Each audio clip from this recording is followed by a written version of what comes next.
मराठा किस जाति से आते हैं, ये सवाल आपके भी मन में उठ रहा होगा।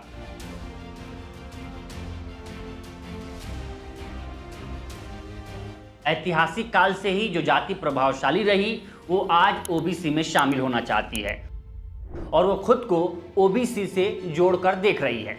तब सवाल उठता है कि क्या छत्रपति शिवाजी महाराज भी ओबीसी समाज से आते थे? क्योंकि आरक्षण को लेकर मराठा नेताओं की तरफ से जिन दस्तावेजों का हवाला दिया जा रहा, उन दस्तावेजों में मराठाओं की जाति क्या थी? इन दस्तावेजों के आधार पर अगर मराठाओं को आरक्षण मिलता है तो क्या उनकी जातीय पहचान बरकरार रह सकती है? महाराष्ट्र में एक छोर पर मराठा है तो दूसरे छोर पर कुणबी। इन दोनों के बीच एक महीन धुंधली रेखा है जो समय के साथ पहचान के तौर पर और गहरी होती गई। नमस्कार, मैं उपेंद्र कुमार। चर्चा के इस कार्यक्रम में मराठा समुदाय की ऐतिहासिक यात्रा और सामाजिक संघर्ष की कहानी, साथ ही मराठा या कुणबी छत्रपति शिवाजी महाराज की जाति पहचान क्या थी।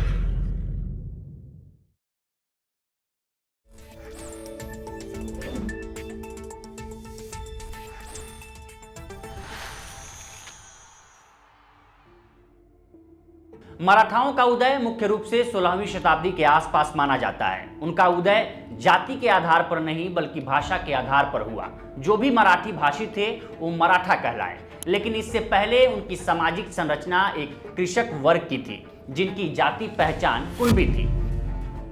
कुणबी शब्द की उत्पत्ति संस्कृत के कृषक या कुड़ती यानी जमीन पर खेती करने वालों के तौर पर थी।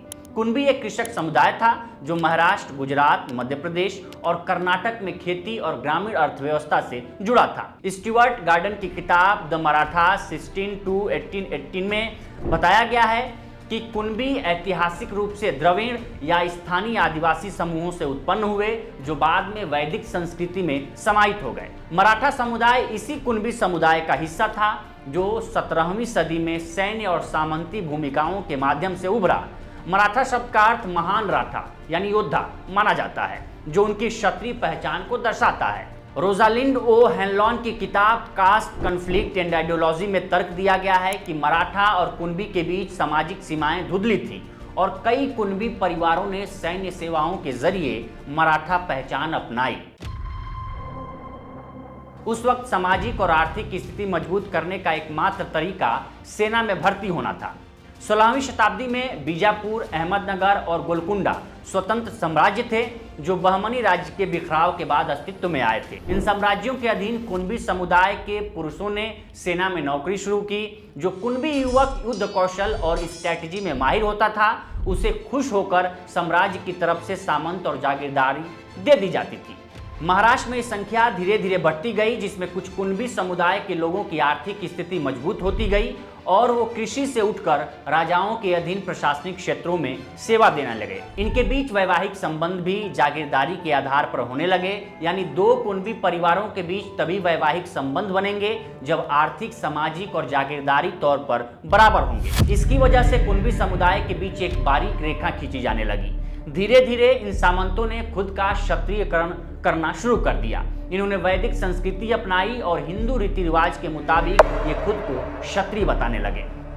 इन्होंने कुणबी जातीय पहचान से खुद को अलग कर लिया और सामाजिक स्थिति को मजबूत करने के लिए मराठा क्षत्रिय के रूप में पहचान बनाई। यहीं से कुणबी और मराठा सरदारों के बीच मोटी लाइन खींची जाने लगी। महाराष्ट्र में छत्रपति शिवाजी महाराज के दादा को लेकर एक आम पौराणिक कथा प्रचलित है कि शिवाजी के दादा का नाम मालोजी भोसले था, जो बीजापुर सल्तनत की सेवा में थे। मालोजी के पास पुणे और सूपे की छोटी जागीरें थीं। इनके दोस्त लखूजी जाधव थे, जिनके पास सिंध खेड़ की बड़ी और समृद्ध जागीर थी। लखूजी बीजापुर सल्तनत में उच्च पद पर थे और उनकी सामाजिक स्थिति भोसले परिवार से कहीं अधिक थी। इन दोनों के बीच पहली मुलाकात बीजापुर सल्तनत की सेना में हुई, जहां दोनों ने एक साथ कई युद्ध लड़े। मालोजी की वीरता और नेतृत्व कौशल ने लखूजी का ध्यान खींचा और दोनों में एक तरह की दोस्ती विकसित हुई। इतिहासकार जेम्स डब्ल्यू लेन की किताब Shivaji Hindu king in Islamic India में बताया गया है कि मालोजी ने लखूजी के सामने अपने बेटे शाहजी भोसले के लिए लखूजी की बेटी जीजाबाई की शादी का प्रस्ताव रखा। ये प्रस्ताव 1605 के आसपास रखा गया था, जब शाहजी और जीजाबाई दोनों ही किशोरावस्था में थे। लेकिन जाधव परिवार ने इस शादी के प्रस्ताव को शुरू में ठुकरा दिया, क्योंकि जाधव परिवार अपने को कुलीन मराठा वंश यानी कि 96 कुली मराठा मानता था, जबकि भोसले परिवार यानी शिवाजी के परिवार की सामाजिक स्थिति उस समय उतनी ऊंची नहीं थी। जाधव परिवार का मानना था कि उनकी बेटी का विवाह किसी अधिक प्रतिष्ठित परिवार में होना चाहिए। इतिहासकार डेनिस किनकैड की किताब शिवाजी द ग्रैंड रेवेल में बताया गया है कि जाधव परिवार भोसले परिवार को नवोदित और सामाजिक रूप से निम्न मानता था। एक प्रसिद्ध किंवदंती के अनुसार मालोजी ने बीजापुर सल्तनत में अपनी वीरता से सुल्तान का ध्यान खींचा और उन्हें पूड़े और सूपे की जागीरदारी मिली। इससे उनकी स्थिति में कुछ सुधार हुआ। इसके बाद मालोजी ने फिर से जाधव परिवार के सामने शादी का प्रस्ताव रखा। शिव छत्रपति बखर और अन्य मराठा इतिहास के स्रोतों के अनुसार मालोजी ने लखू जी को यह विश्वास दिलाया कि शाह जी एक होनहार और साहसी युवा है जो भविष्य में जाधव परिवार का गौरव बढ़ाएगा। साथ ही मालोजी ने यह भी तर्क दिया कि यह रिश्ता दोनों परिवारों को बाजीपुर सल्तनत में और मजबूत करेगा। आखिरकार लखूजी जाधव इस प्रस्ताव के लिए सहमत हो गए। 1605 या 1606 के आसपास शाहजी भोसले और जीजाबाई जाधव का विवाह संपन्न हुआ। यह विवाह दोनों परिवारों के बीच एक महत्वपूर्ण गठबंधन था, जिसने भोसले परिवार की सामाजिक और राजनीतिक स्थिति को काफी हद तक बढ़ाया। बाद में जब छत्रपति शिवाजी ने मराठा भाषी लोगों को साथ लेकर एक मराठा साम्राज्य की कल्पना की और उसे मूर्त रूप दिया, तब भी उन्हें क्षत्रियकरण का सहारा लेना पड़ा। इतिहासकार और इस्लाम के जानकार प्रोफेसर अब्दुल कादिर मुकादम के मुताबिक शिवाजी के दौर में मराठा प्रभुत्वशाली समुदाय था, लेकिन ज्यादातर लोग निजामशाही में काम करते थे। उनसे पहले मराठा समुदाय में किसी ने राजा बनने की कोशिश नहीं की थी। समुदाय को शुद्ध माना जाता था। शिवाजी ने औरंगजेब के खिलाफ अपना स्वतंत्र राज्य बनाने की कोशिश की और सफल रहे।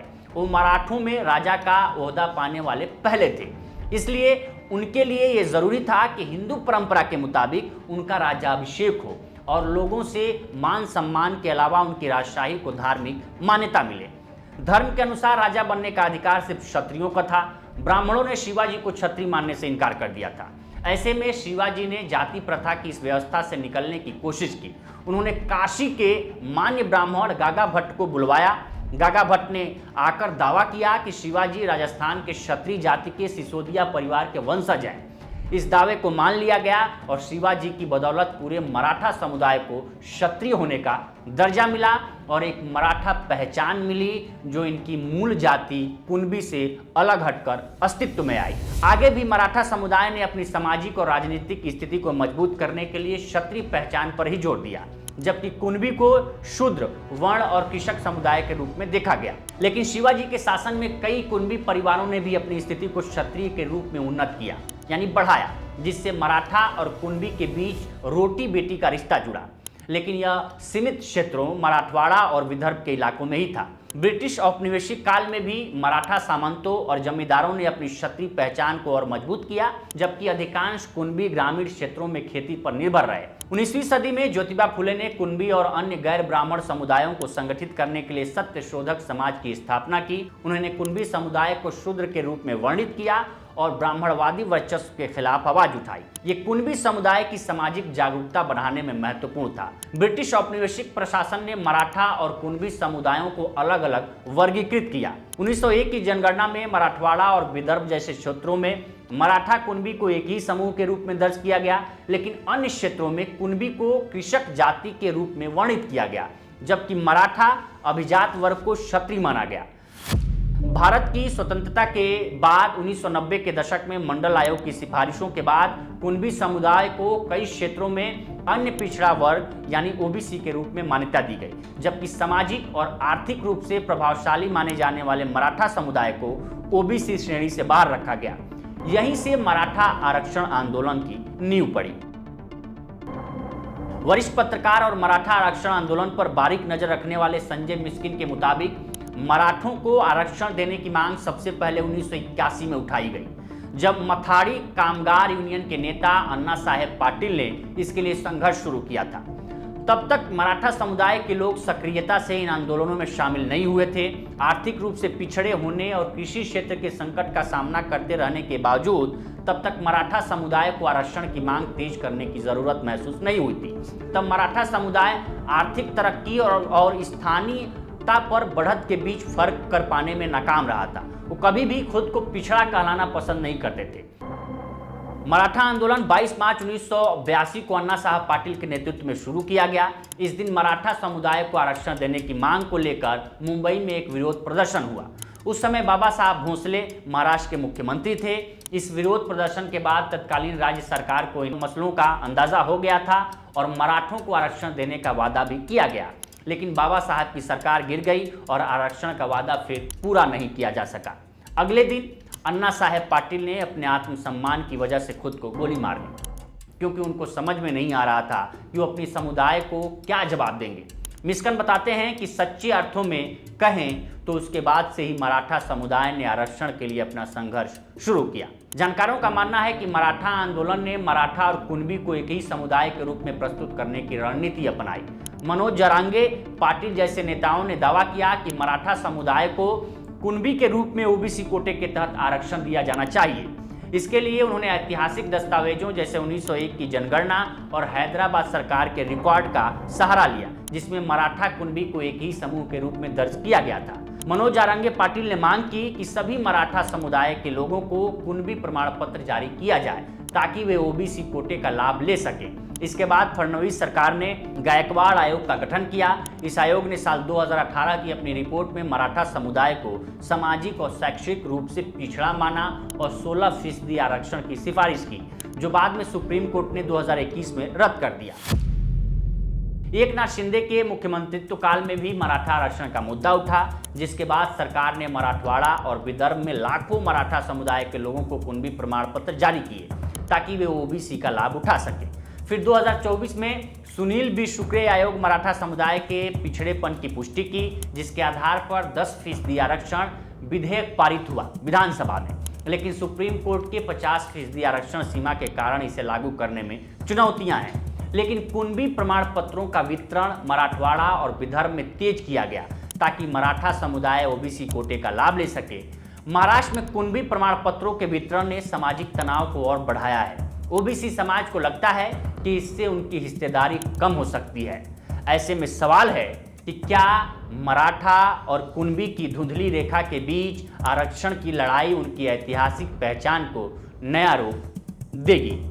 ये स्टोरी आपको कैसी लगी हमें कमेंट कर सेक्शन में जरूर बताएं और चर्चा के इस कार्यक्रम में बस इतना ही। नमस्कार।